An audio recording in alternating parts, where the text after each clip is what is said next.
Thank you for being here today. My name is David Green, and I am very proud to be the pastor at Salem Church in Doylestown, Pennsylvania. We are so thankful you're joining us today for the next 45 minutes or so. If you are new to Salem, you need to know that our cause is serving others by building a community where everyone belongs and love is unlimited. And we welcome everyone to join us on a spiritual journey of loving our neighbor. What that means is no matter your age, your race, your gender, your sexual orientation, or your gender identity, your ethnicity or your nationality, and whatever your faith background, you are always welcome at Salem. Now, we say that every week. No matter what, you're always welcome here because that's a core statement of Christian hospitality. But before we begin today, we have to acknowledge the ongoing grief and strife and the anger and frustration going on right now in our society. Because for so many people, we know that our country is not a place of welcome or hospitality. On the contrary, it is a place of daily danger, discrimination, and injustice. So as we've seen on the news, many of our fellow citizens have simply had enough of that. In well over 400 communities of every size and across the nation, people who are black, white, brown, people of all ages, from every walk of life, every creed and faith, or no particular religion, just everyday folks. Some have lived in the shadow of a certain reality, and many are only now awakening to that truth. It's the truth that in a nation where it's said that all people are created equal, and that life, liberty, and the pursuit of happiness is a God-given right, and that there is equal justice under the law, the hard truth that that is simply not true for everyone, and that it is time for change. It's way beyond time for change, lasting change. So wanting that and marching for that and speaking out about that, that is not a crime. In fact, it's a right, it's a duty, it's a responsibility to protest injustice peacefully. It is a faithful act to work and to speak for justice. But we all know that the change that must happen inevitably results in pushback, and it brings out a few who take advantage of peaceful protests by acting with violence, and we can't condone that. And violence, though, begets violence, and that's never a solution to anything. It's certainly never a solution to use force against anyone exercising their rights and then to sow even further division. And here's a good rule of thumb. Looking back through history, whenever you see someone in authority using the Bible to justify law and order, it never ends well. What is needed right now is understanding and listening and committing ourselves to not being mere bystanders when our moral imperative is to be agents of God's peace and reconciliation and love. Our words and actions matter today and in the days to come. This is on us to take this wrong and to make it right. So in our worship today and in churches here and all around the world today, we will seek to understand and listen to the voice of the holy and rededicate ourselves as instruments of God's peace, hope, and love for all people. And so I would also like to invite you to join me in a series of conversations where we really listen and we seek to learn about the Black experience in America, the historic roots of racism, the economic reality of racism. So we will read some books together. We'll watch some documentaries together. There's some wonderful stuff on Netflix and Amazon Prime that we could all watch. And then gather back together for conversations about this. I will be announcing this soon. We haven't scheduled anything yet. So watch your inboxes of your email, watch Facebook, and we'll certainly be announcing that during the live stream. But a series where we can really seek to truly understand and to listen to every voice on this tremendously important issue. So I hope you can join us in this effort to educate ourselves so that we can be better equipped to act in justice.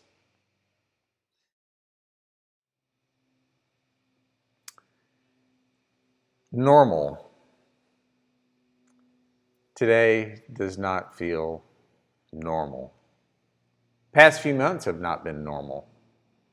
And the past couple of weeks and the past few days are anything but normal.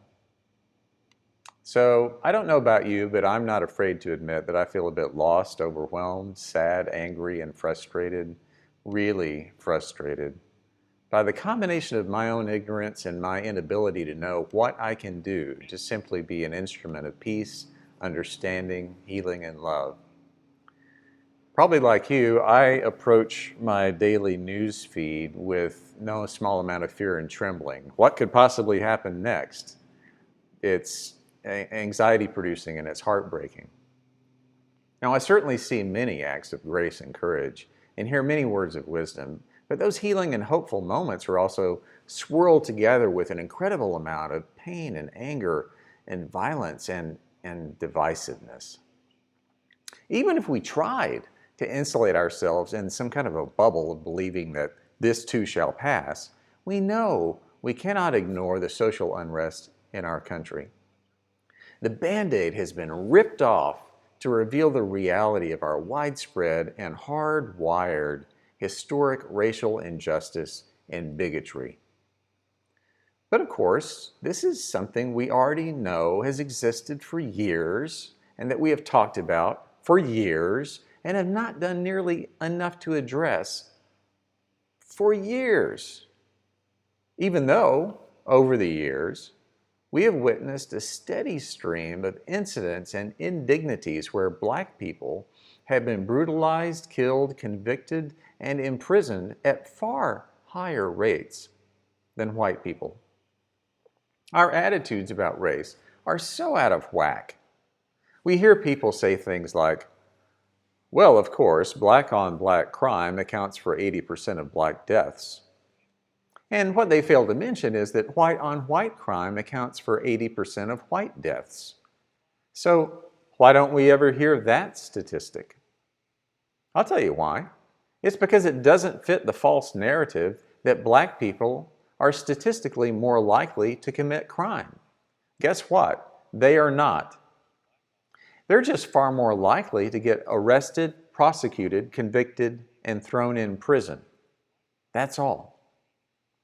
Now, of course, not every politician or police officer or prosecutor or judge is a racist. It would be silly to say that.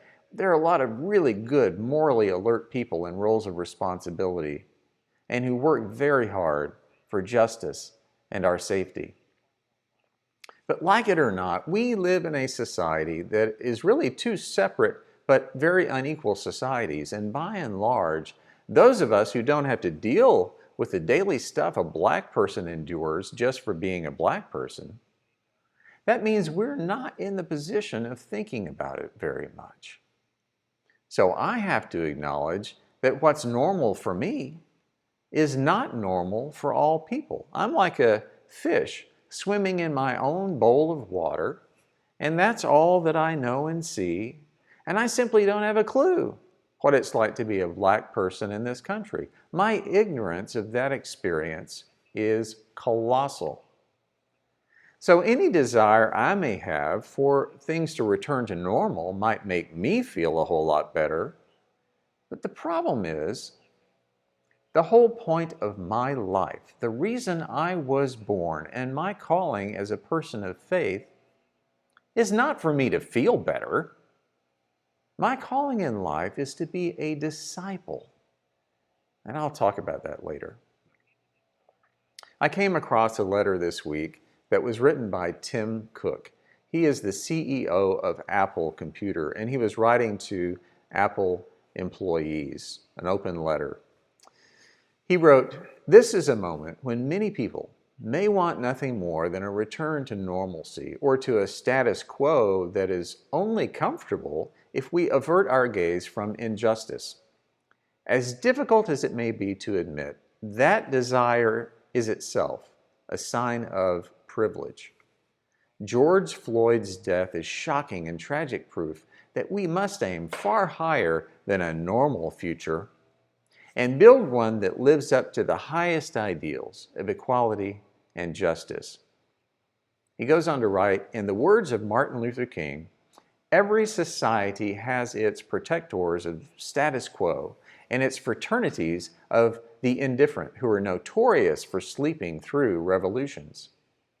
Today, our very survival depends on our ability to stay awake, to adjust to new ideas, to remain vigilant, and to face the challenge of change.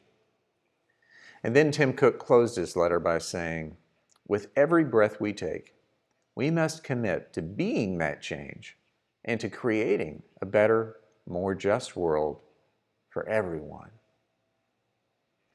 Now, if nothing else, I thought that if the CEO of one of the world's most valuable companies can write an open letter like that, that is a sign of hope. It also helped me rethink my concept of normal and what I ought to be doing right now. Because I'm starting to understand that a big part of any angst I'm feeling these days stems, at least in part, from wanting my normal to return. Now, before George Floyd was killed and our collective attention was focused primarily on COVID, a lot of the conversations I initially had with people were in the context that COVID was placing us all in some kind of a holding pattern, and that made sense. We've all been waiting for restrictions to ease up, waiting for business to get back to usual. That sense of things was amplified by the fact that many of us have had the luxury of sheltering in place at home. That's not normal for most people, and while it didn't feel anything like imprisonment really, it's been very weird.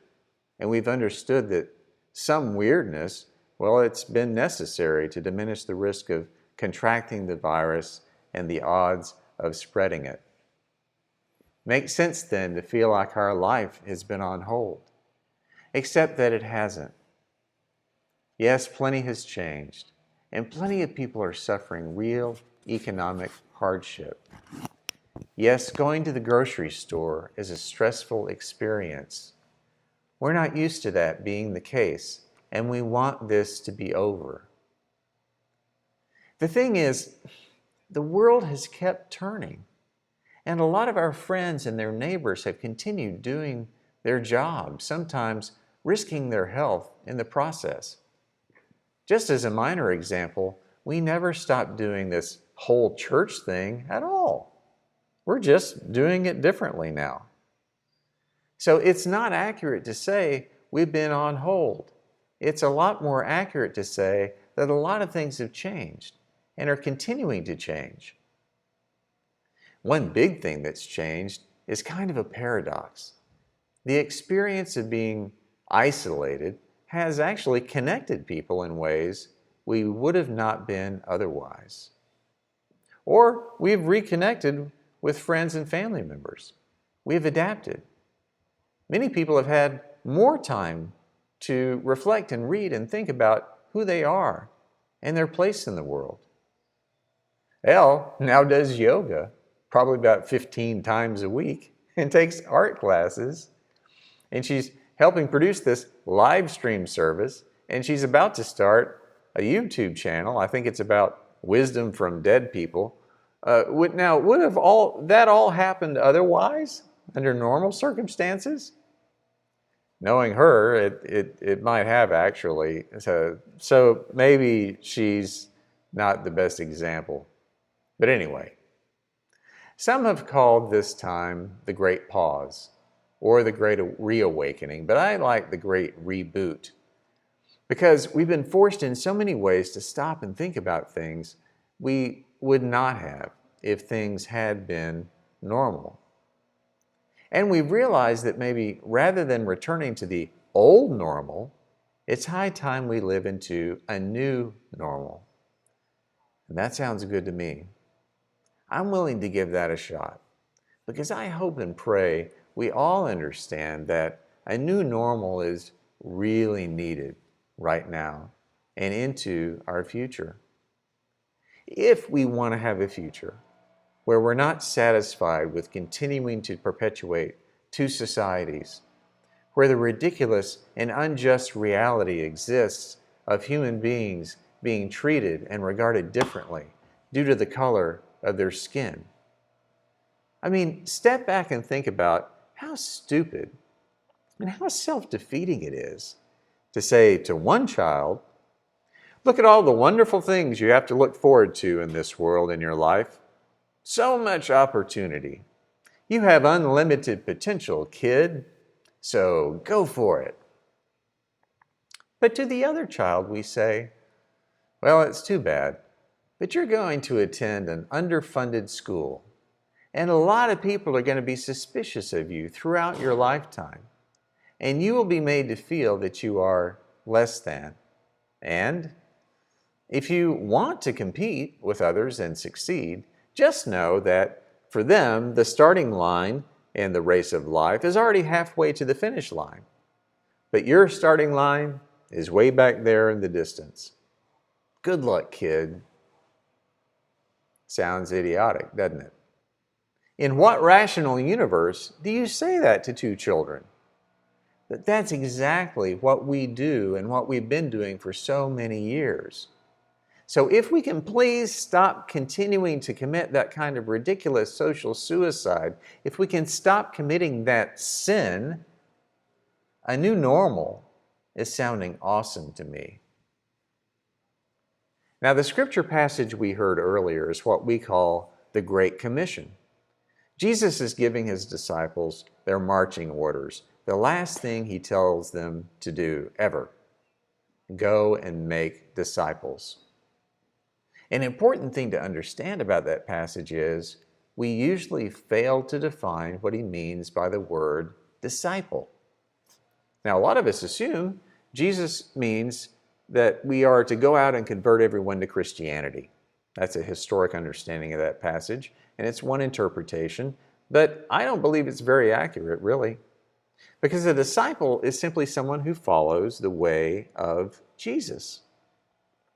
Jesus' command is not to convert anyone, but to love everyone. His command is to teach and to treat each other in the same way that he consistently did, by welcoming the stranger, feeding the hungry, binding up the wounds, and healing those who are hurting, reaching out to and embracing those who have been rejected and who've been vilified and who have been put down by society. Doing to others as you would have done to you, that is a disciple. And so go and do that to all the world, to every nation, to everyone. So there are no conditions on that. There's nothing in that great commandment about restricting who you treat with the same dignity, respect, and justice as yourself. It is all people, which for those disciples that day was a new normal. It's also supposed to be our normal, by the way. It is not an ask.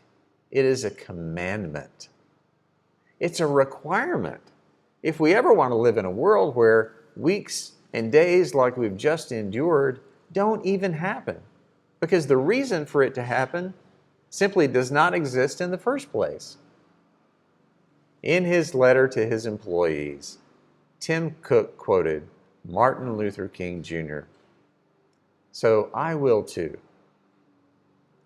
Dr. King wrote, I can never be what I ought to be until you are what you ought to be. This, he wrote, is the interrelated structure of reality. So let's become what we ought to be already. Not the old normal, but a completely new one.